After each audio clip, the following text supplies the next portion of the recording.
god, FFW for orange. Holy. What the hell is... The National Weather Service in Melbourne has issued a flash flood warning for southeastern Orange County in east central Florida until 4 p.m. Eastern Daylight Time.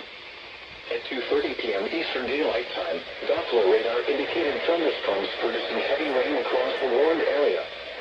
Between 3.5 and 5 inches of rain have fallen. Additional rainfall amounts of 1 to 2 inches are possible in the warned area.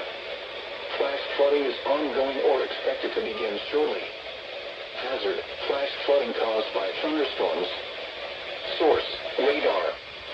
Impact: flash flooding of small creeks and streams, urban areas, highways, streets, and underpasses, as well as other poor drainage and low-lying areas. Some locations that will experience flash flooding include Wedgefield, Christmas, and Bithlow. Turn around. Don't drown when encountering flooded roads.